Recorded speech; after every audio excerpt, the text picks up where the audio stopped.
Alright, good morning po sa inyong lahat mga kababayan, Batang Maynila to it's. Nako, pag-usapan natin itong leak mga kababayan. Meron pong nag-leak sa report ng Blue Ribbon Committee. So base po dun sa partial report na nag-leak mga kababayan ay meron pong meron pong sasampahan ng kasong malversation at direct bribery. Sino ang sasampahan? Mga dating senador, kongresista, at mga opisyal ng DPWH. Meron ding inirekomenda ang komite na mas malalim na investigasyon para sa posibleng kasong plunder. So meron po may lumabas po na partial report, nag-leak po.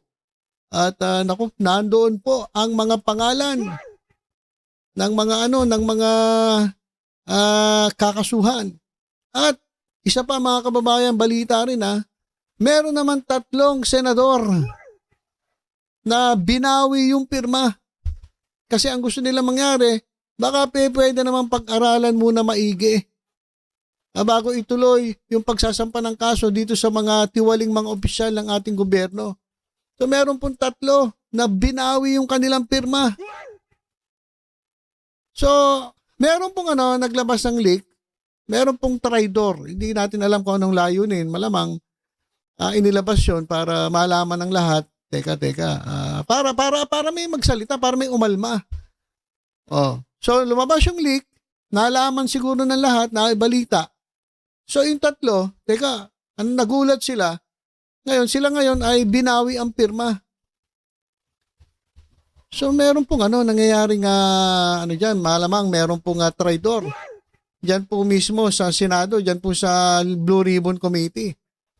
At meron naman 3 na parang ewan ko anong dahilan biglang binawi yung kanilang mga pirma. Hindi natin alam kung naduwag o pinagtatakpan nila yung kanilang kaibigan. Mga kababayan, kung ganito lang din ang ating mga senador, kung ganito lang din sa Senado, iimbestigahan ng Blue Ribbon Committee yung mga katiwalian pagkatapos kapag ang sangkot ay yung kanilang mga kaibigan, mga kadikit, mga kaalyado, bigla silang atras, mas maganda, magsilayas na kayo dyan. Tigilan nyo na yan. Kasi ganun din pala pag nalaman na kaibigan ninyo, ang gagawin ninyo, aatras kayo. Babawiin nyo yung pirma. Mag-resign na lang kayo o kaya naman, buwagin na yung Senado. Di ba? Wala rin Mag-iimbestiga kayo kapag kaibigan ninyo yung involved, kaalyado ninyo, o lumapit sa inyo. Wala na. Bigla kayong atras, biglang babawiin ninyo yung pirma. Wala na. Magsilayas na kayo dyan sa Senado. Walang kwenta na yung Senado na yan kung ganyan lang din. Ito mga kababayan, sino-sino ba?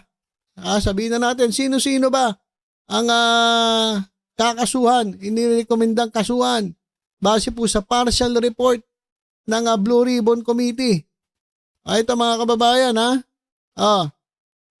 batay ito sa 456 pahina ng leak.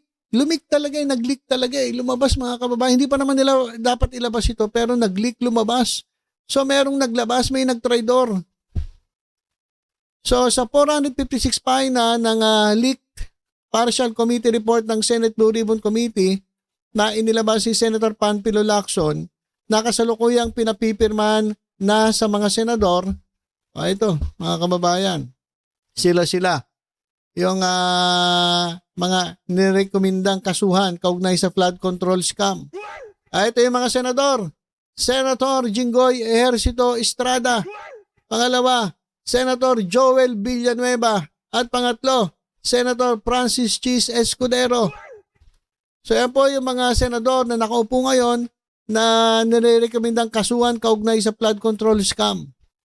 At yung dating senador naman ay walang iba kundi ito si Ramon Bong Revilla Jr. Ito si Bong Revilla ay kasalukuyan pong nakakulong na dahil sa isang kaso naman ng scam din, flood control anomaly doon naman po sa Pandi, Bulacan.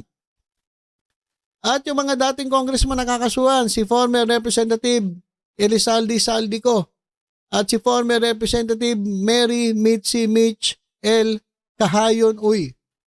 So yan po yung mga nakasulat po mga pangalan na kakasuhan po base po doon sa nag-leak na partial committee report ng Senate Blue Ribbon Committee. Ayan mga kababayan. At dahil po diyan, ay meron pong bumawi ng pirma, meron pong umatras. Diyan po sa Blue Ribbon Committee. O sino-sino sila? Para malaman ninyo mga kababayan Okay. Ito mga kababayan. Alright. Ito po yung yung balita. 3 senador binawi ang pirma sa flood control scam report. Sino-sino ang umatras? Sino-sino ang binawi ang kanilang pirma? Sino pumirma dito? Binawi nina Senator Juan Migs Zubiri, JB Ejercito at Sherwin Gatchalian ang kanilang mga lagda mula sa draft report ng Senate Blue Ribbon Committee sa flood control scam na nagsasabing maaari pa rin gumawa ng mga pagbabago sa dokumento. So pag-aralan daw maigi, baguhin daw. Matatanda ang inirekomenda ng draft report ang pagsasampa ng plunder at iba pang kasong kriminal laban kina Senator Francis Chisa Escudero, Jinggoy Estrada at Joel Villanueva. Ayan mga kababayan. Ito yung sulat ng 3. Ito yung sulat ng 3 kay Senator Ping Lacson. Chairperson, Committee on Accountability of Public Officers and Investigation, Senate of the Philippines. Dear Senate President Pro Tempore Lacson, we understand that there are still additions or amendments to the draft committee report of the Committee on Accountability of Public Officers and Investigations on the issue of corruption on the flood control and other infrastructure projects which was earlier presented to us. In this regard, the undersigned would like to withdraw our signatures to the earlier draft presented to us until a final committee report has been prepared and to give us more time to study that final committee report. Thank you very much. Sincerely, Zubiri Ejercito at etong si Sherwin Gatchalian. So pumirma na. Pero winidraw ang kanilang mga pirma. Bakit kaya? Nalapitan ba? Nakausap ba kayo nung 3 inyong mga kasamaan na nakakasuhan? O naduwag ang inyong mga umurong ang inyong mga betlog? Ano nangyari? Bakit kayo umatras? Bakit nyo binawi yung pirma? Yan mga kababayan. Sabi ng ating mga netizens dito sa comment, kung hindi naman sila pumirma, ombudsman pa rin ang bagsak nila. Ayan. Ito pa. Walang mangyayari sa issue ng corruption sa Pinas dahil sa partisan politics. Kampi-kampihan kasi mga kababayan. Sabi ko nga sa inyo, kapag kaibigan, kapag kaalyado, kapag kasamahan, pagtatakpan. O hindi nila pipirma yung mga resolusyon. Kapag ganyan, para saan pa yung Senado na yan? Para saan pa yung Blue Ribbon Committee na yan kung ganyan din ang mangyayari? Di magsilayas na lang kayo dyan. Kung hindi niya kaya panindigan yung inyong investigasyon, yung inyong findings na lumalabas na napakalinaw, sabi nga dito, pag-aaralan pa raw, kitang-kita na may mga ebidensya na nga ang mga yan. Sabi dito, ayaw nga nilang makasuhan sa Escudero, Villanueva at Jinggoy kahit pa nakitaan na ng probable cause. Dapat po ang accountability and loyalty ng mga senador at maging mga congressman ay sa konstitusyon at hindi sa partido para umayos ang kanilang paglilingkod. Buti pa yung ating mga kababayan Alam ang mga dapat gawin. Pero sila, takipan ng takipan, porke kaibigan, porke kaalyado. Kapag ganyan, wala na mangyayari. Buwagin na yung Senado na yan. Wala rin mangyayari. Sayang lang ang pera ng taong bayan, mag-iimbestiga. Lumabas ang mga ebidensya. Kitang-kita na ang mga ebidensya. Tapos pumirma na. Sabay binawi pa. Walang hiya yan. Bakit binawi? Oh, sanabi na noon pa ni Lacson na may tatamaan na senador ngayon, babawi ng pirma. Dati pa yan napag-usapan, dati pa yan sinabi, in-announce na maraming tatamaan dahil po dyan sa anomalya sa flood control. Ngayon kakasuhan itong tatlo. Yung mga kasamahan nila, Jinggoy Estrada, Villanueva, Chis Escudero. Sabay bawi ng pirma. Si Zubiri, Ejercito, at etong si Gatchalian. Kapag ganyan, wala pong mangyayari sa ating bansa kapag ganyan. Sa totoo lang. Mas maganda siguro, buwagin na yung Senado na yan. Kasi wala kalokohan yung nangyayari. Di ba?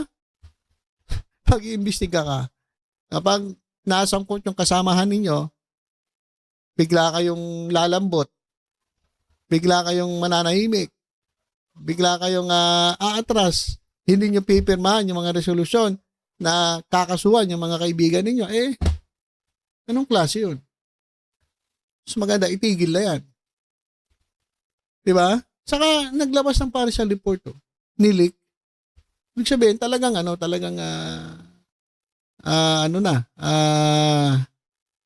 ibig sabihin, meron talagang nagtatraidor dyan sa Blue Ribbon.